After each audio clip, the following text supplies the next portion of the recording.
thing in your nightmare, that thing that's holding you back, that thing that's dragging you down, that thing is you. You will not outwork me. And the whole gig is just a giant hustle. That's all it is. Life is just a hustle. That's all life is. One giant hustle. Boy, it is going to be a long week. Just would you look at it? We got this thing up on rollers earlier today because we had to get it out of the way. Man, ain't nothing to it but to do it, right, y'all? Buddy, man. All right. So where do we start at? Man, that's what you gotta ask yourself when you're looking at something like this. Where do I start at? Where do I start at? How to untangle all this mess and get this thing back looking right. So, like I said in the other video, the goal is to get this roller out of here, get this shell out of here. We want to get this shell out of here as fast as possible. We want to get this roof and these quarter panels, this motor, this transmission, these four wheels out of here ASAP when they're gone. That way I ain't holding nobody up, so everybody else can do their work, and then it's a little less pressure on me for everything else, even though we're still gonna knock these out extremely fast too. So let's flip the camera around and let's see, let's do a rough rundown off the top of my head maybe of some stuff that we have to address. We need to freshen up this cowl. This cowl panel did get scuffed all up. This is not what I wanted to happen the very first time. That is definitely not what I wanted to happen. I did recommend, if you go back to our blue car, our Chicago Grudge car, to add some carrier points onto here. So on his, I added little 90-degree aluminum. If you go back and watch his, when I fitted his hood, Chicago Grudge car, it's got its own playlist. Y'all check that thing out. Put some here with a Zeus fastener so that it carries the hood. So basically the hood has nothing right here, and we had the clear rubber on the edge to help protect it, thank God, because this would have been a million times worse if that clear wasn't on there. If that edge wasn't on there, this would have been like, just, I mean, god awful. So if y'all are tore up right there, you need to carry some weight on here with a little 90-degree tab. It's been scratched pretty heavy. We're not gonna get none of that right now though. So when we replace the hood, we definitely need to add some support right there. That's got to be done. We're going to go ahead and repaint this cowl. Being we're going to be working in the engine bay, but we're not going to paint the firewall. So we're just going to try to break it, maybe somewhere right on here. Or, that was a pretty good scratch there. As I say, or I might do a trick where we put some red in here and wet sand to buff it out. But it doesn't look like that's going to work. So we need to try to... I want to try to repaint this. I guess we don't have to touch the center. I guess we could hard line across here and then break a hard line right on here where you don't see it. And we'll just repaint these sides. We won't repaint the center. We'll take this off, but we'll break it underneath this. All right, so that's what we'll do with that. The antenna, he wants a pretty cool touch on that. We're going to leave the antenna we talked about. I need to see if this base comes off. Feels like it does. Should. We need to get the base off. We need to track down a antenna. So I need a factory Fox body antenna base. And then we would like to take the antenna off and put a stubby on, aftermarket little short antenna on, if that's possible. If you have any information on that, leave it in the comments below. I'm very new to the Fox bodies. This is actually the very first Fox body I ever painted. Second one was a blue Chicago Grudge car. So he kind of wanted to leave a factory antenna on it, not shave it. I thought that's a pretty cool idea. The hood, or the trunk lid, I don't know what happened to it. So if you go back in my video when I first did this car, I had these gaps, or these heights, 100% right. Like extremely right. Like they were amazing. Let's grab a mixing stick. So I don't know who touched it. I don't know who messed with it. We don't really know, or if it just tire shook it loose. But if you lay a mixing stick on there, you can see how low it is. Okay, that's a whole mixing stick. Okay, there's the end of the mixing stick, completely gone. That is how low the trunk is. It is really bad. It's actually deeper than the mixing stick on that one right there. Okay, up here, look at that. That's bad. That's really bad. That's unacceptable. That's like god awful. So that's not cool. So that's gotta be fixed. We did tape these up today. I taped these up because me and Eddie are the only ones here. Nobody else is here during the day. It is literally just me and Eddie. We have pretty much the free reign on all this, and we are afraid that even though we are very responsible and we pay attention, that we're still going to accidentally catch the end of these carbon fiber plates. You can see how they stick out right there. So I was extremely scared that we were going to come by like this and shatter that end of that wing off, because that is the door over there, and then that is our paint room, and then here's our paint booth. So as you can see, this is a major traffic point, but me and Eddie are extremely responsible, like I said. And so this is just precaution. So we went ahead and taped this up so that hopefully you just brush against it and you don't catch it and break it. There is damage on this wing from the wreck, I'm guessing. I don't understand how there's damage on that from the wreck. I don't want to untape that to show y'all right now, but you can see right there. Kind of hard to see, but if I take this off, I'll show you. There's damage on that. All of this. Let's see here. Over here, there's some nicks on both doors. He had complaints about nicks. I still don't like any of this. I don't like how you can see in here, but you can't really put the trim back on and then still can't talk tonight, be able to easily remove the fenders. To get these doors off without damaging your doors, often you have to undo your Zeus's, peel the top of your fender back a little. It takes 2 people, and then take your door off. We do John's doors the exact same way. We definitely do Randy's for sure. It takes 2 people to take 1 door off normally, just because you don't want to tear it all up. Another thing I told Randy to do, which I might go ahead and cut him one up, is inside the car needs to be a foam block so that you can pull this fender back, stick a foam block in there, and that will keep the fender wedged out so you can remove the door by yourself. I never got to do that on the first one. The first time we put this car together, it was pretty rushed. Besides that, the fenders and the front end will get their normal going over body work, dents, paint, primer. This front end is extremely expensive. I'm not even going to tell y'all what Randy paid for it, but it looks like you get what you paid for, and it looks pretty good for the most part. We will check it out and see how it is. I will put the name, because I can't pronounce it. When we go over this front end, I'll put the name in the title or whatever somewhere in the video or something to let y'all know. But we're not tackling that now. So we're not messing with the fenders or the hood or anything for now. We just got to check our clearances, make sure our front end, it fits beautifully to our doors. Get this gap right here, right, smooth on both sides. Then we can proceed with taking the front end off and going after the bars. I don't want to do work twice. I want to get this thing in and out of here as physically and humanly as possible, fast. Besides that, I was going to fix all this in here.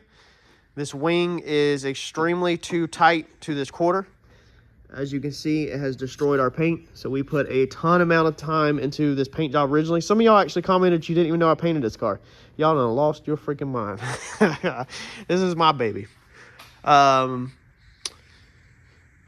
yeah, go check out the Turbo John Racing playlist. I will make sure I link it maybe up top at the end of this video.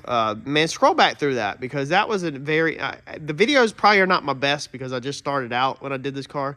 But there's some really good videos in there on this car, on how bad this car was and how far I've took this car. On appearance-wise, I don't take credit for anything else, just appearance. Appearance is the only thing I take credit for, and I did not do the wing. I did not do the wing. I did not do the front end currently now. Jason Braswell did all this. So Jason does amazing work. I don't know how these wings come. I'm pretty sure this was ordered for Fox. I'm pretty sure this thing comes already pre-done. All you have to do is install it. With that said, it is way too close from the manufacturer. As you can see, it has tire shook, I guess, or just the wind, whatever. I don't even know what's going on exactly. This side is more clear now. than that side, and I don't understand how this even got rubbed on there. I don't know if when this was in this past time, if Jason fixed this. I don't see any sign of anything being fixed, so I don't see any new screw holes or anything being changed, not unless the hinges were modified. I have to look from the bottom. I'm not sure if Jason has modified anything or not. All I know is it tore the living piss out of our paint. Eventually we're going to change a bunch of stuff up with this, so we want to make some changes back here. This thing is these wings are extremely flexible. If y'all have never seen a carbon fiber wing, let me see if I can touch it from the bottom.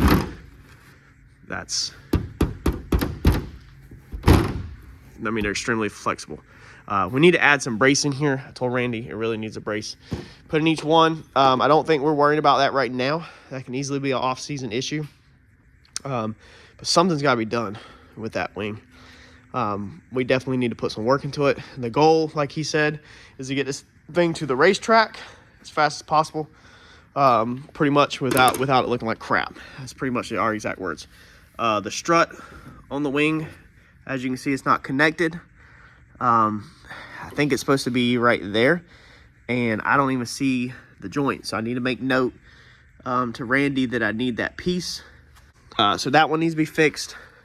I don't think we have the strut for this side over here. It's not even on here. Honestly, the wing has tore up the parachute bag also. Let's see here. So we really need another strut. I don't even know where that one went. This one was taken apart. It's not even attached anymore. I think it come like that, and it needs some panel bond work. So we need to address that before it goes back out.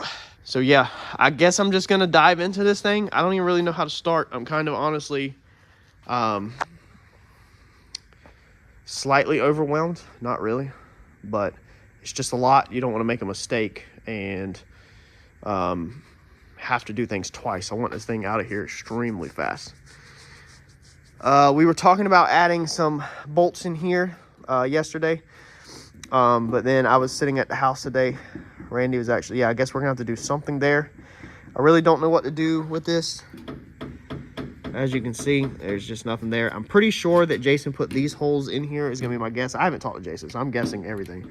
I believe this was temporary alignment, so makes sense to me. When you're fabbing, you got to hold the stuff where you think it needs to be. So I think he put that there, put a screw through that so he could just hold everything in place. And then obviously paint body, we fix all that. That's the type of stuff we do on my side. But then I was thinking, if we put a bolt here, a nutsert and a bolt, then we're not gonna be able to peel our fender back. So maybe I should just clearance the doors huge so that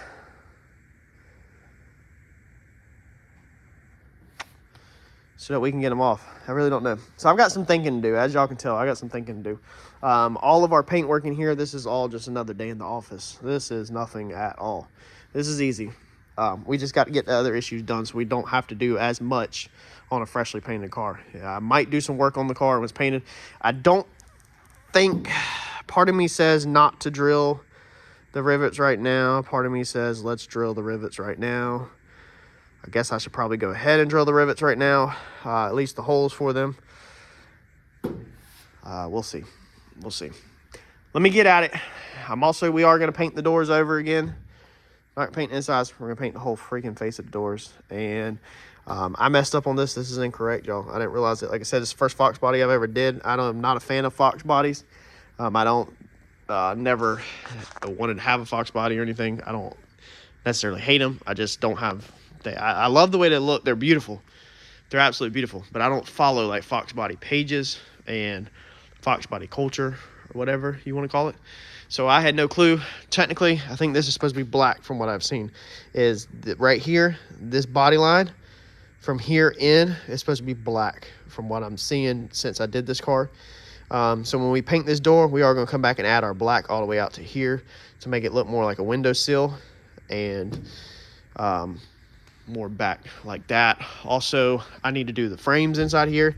I was not happy with that. The red, I do have red showing through, as you can see. That's supposed to be black. I didn't know that.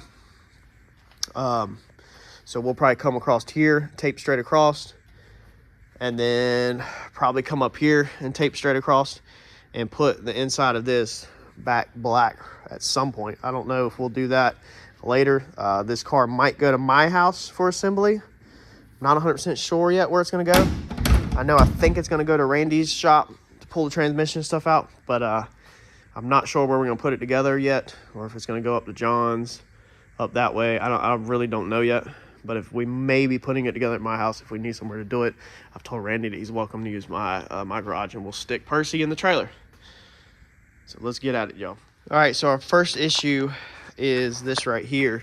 When you hit this, lots of vibration up here. All of this is loose. There's supposed to be a Zeus right there.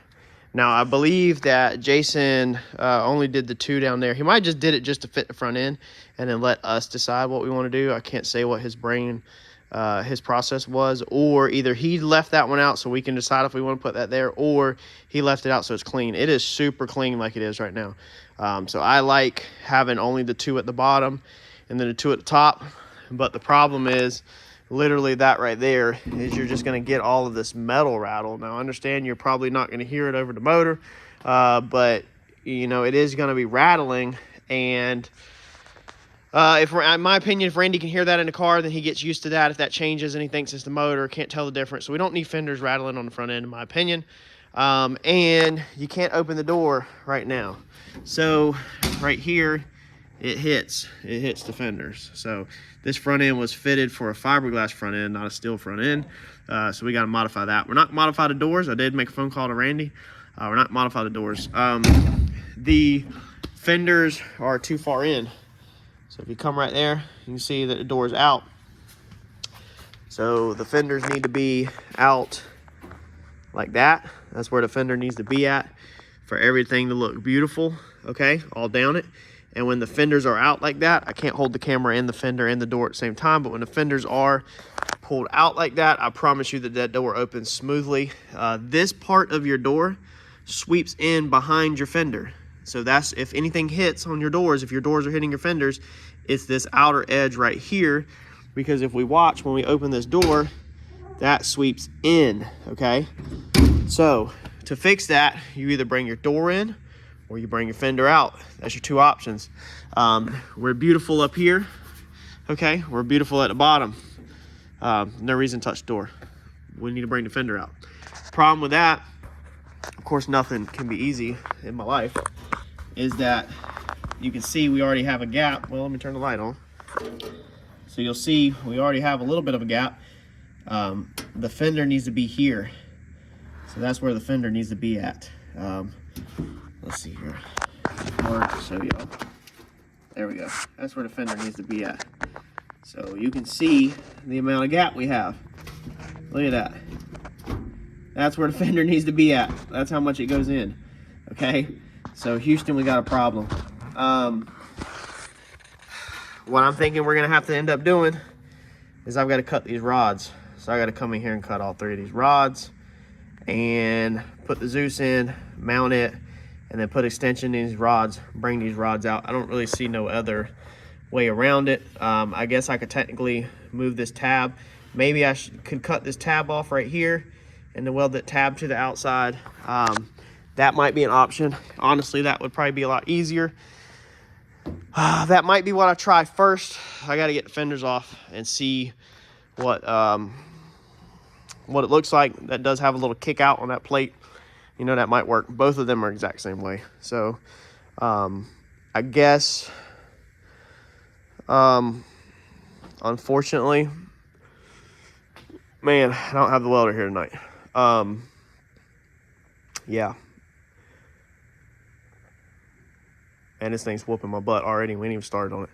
I guess I kind of don't want to drill these Zeuses yet until all of them are in place. So I guess we will hold off on that, but at least I know what I need to do now. Randy does want a bolt put in here. So he does want a bolt put in here. So this is stable. So I can go ahead and drill that hole, but I didn't bring my nut certs with me tonight either. So I'm gonna have to go ahead and make me a list of stuff that I need to bring back to the shop for tomorrow.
All right, so I guess that is going to be night one. Very short night, so it is a little after 10 o'clock, and got the front end taken off. So basically I needed to come in tonight, figure out where I'm at, what I got going on, what I need to bring from the house. As y'all know, I obviously build my car at my house, so a lot of my nice race car fab stuff kind of is at the house, nut search, stuff like that. What we use on salvage title repairs and body shop life is here. Race car fab customization is at the house. So I kind of have to bring a couple items back and forth. Normally I don't work on race cars here. I don't work on my race car here most of the time. So yeah, tomorrow we will also getting this front end off extremely difficult. So what I actually did was I literally just carefully, you probably can't tell, but I literally just a quarter or a half of an inch at a time, an inch at a time, just walked that thing forward extremely slowly. Taking the front end off sucks. So the fiberglass front end was not that bad. All steel front end with the steel fenders sucks. Flat out. So it's a lot more weight to it. That's a very expensive nose cone, so you got to be careful. You cannot put any stress. You cannot pull on that nose cone. You can't be aggressive with it. You can't twist it. You can't put it in a bind. Nothing. When you're dealing with fiberglass and carbon and all that stuff, you got to be careful with that stuff. That's the reason why a lot of people at the track, their stuff's tore up, because people pull on them. If you hear it go crack, then you've technically weakened its integrity just a little bit in some way, shape, or form, in my opinion. So that was just very carefully pull it forward, let the bottom sit down on the little wheel jacks down here, wherever I'm at, okay, right here, and then just kind of let them walk across that very slowly. Make sure it does not touch your rim or nothing like that. It's not fun to do it by yourself. I won't be doing that by myself much at all, but I didn't want to didn't want to throw away a whole night over not being able to take the front end off, so I decided just to very carefully take it off. Definitely is not something you're going to do by yourself with the car painted. You definitely need help from somebody, but that sucks. That one sucks really bad. So what we'll do is tomorrow we will get, let's see here. I need to go ahead and do it tonight, actually, probably. These pieces need to be cut. So we need to cut these pieces up here, okay, where the Zeus fasteners are. They need to be cut off, prepped for welding, so all the paint grinded off of them and everything. And then once they're prepped for welding, we need to go ahead and drill the holes in the actual fenders back here. So where the Zeus goes through, we need to drill that hole. I need to bring my good step down bits from the house probably. And then we need to put the front end back on, connect the Zeus's to the rods, and then connect each rod. So I also got to bring scrap rod from the house. I think I got some close to that size. I don't think it really needs to be quite that size, but something close. If not, I'll have to go to Southern Metals tomorrow and grab some rod. So that's the next step, is to get them pieces fit on, put the front end back on, get that done. Once that's done, then we kind of move forward. I wanted to go ahead and break this front end down tonight to get it prepped for paint. So obviously the first thing for paint is to get stuff out of the way. Yeah, I got to tape up the headers. So I'm gonna put some tape over the end of the headers. I ain't getting nothing and nothing. And then of course we're gonna wrap the motor up all that good before we start doing anything. But then we get it sanded all out, and I'll go over with y'all how, in case you're new, that we're gonna do it. One thing that I don't like on this is I don't like all of the holes in this thing. So this thing has holes here, it's got holes here, it's got nut certs all in here, it's got holes here for wire ties probably.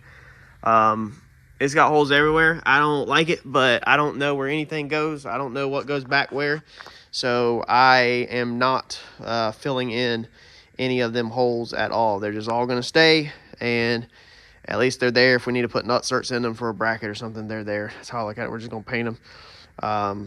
I almost would like to beef this up a little. I don't really like how loose that is. It's not loose, it's sturdy, it's solid. I mean, that's freaking what is that, 1/2-inch rod. I mean, that's solid, man. But I would just feel better with a brace from here to here or from here to here. That would really rock solid mount that. But all that is just an oil filter housing. That's all it is. So I'll ask Randy if he wants to run one from there to there. I can't TIG though at all, so it'd have to be MIG. But I mean, it's probably fine. If Jason did it, it's probably fine. I don't know. If it was on my car, I'd put another rod, but it's probably overkill. This little piece right here is really trick. I really like this. Hey, this thing is freaking amazing, dude. Not only is it all bent like that, but then the freaking mount that it's on is bent. I mean, that's really freaking trick. That is freaking cool.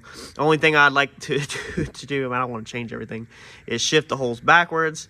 I really don't like how close this bolt is in here to that, but it works perfectly fine. It's just me thinking out loud. But it's pretty cool. So I'm gonna tape up the headers, and then yeah, there we are. So we got everything bubble wrapped up. This is all sitting on bubble wrap. This is the used piece anyway. This thing's been, I know, through quite a few cars, but other pieces want to make sure they don't get a freaking scratch on them from me. So I wrapped it all up and sat the whole turbo kit down here. This is how Randy told me to pull it off. Randy told me to pull the whole kit off together. He told me, I'm pretty sure, to even leave the top pipe on and everything, just undo one, but I wanted to take that off. That goes to manifold, and then take the, man, I don't know turbos, so wastegates. Pretty sure them are wastegates, because I know my Procharger has the blow-off valve, and that has a red Procharger blow-off valve on it still also, so I'm pretty sure them are wastegates in the bottom. I don't know anything about turbos, but I want to take them off because 2 of them had sensors in them, and I don't want to be responsible for breaking or hitting any of them plastic sensors and low-dollar sensors or anything, because they're not cheap, because I bought some for mine. So yeah, that's the progress for night 1. Doesn't look like a lot, but basically it was a bunch of thinking and talking and getting a game plan, and now I kind of know exactly where to go.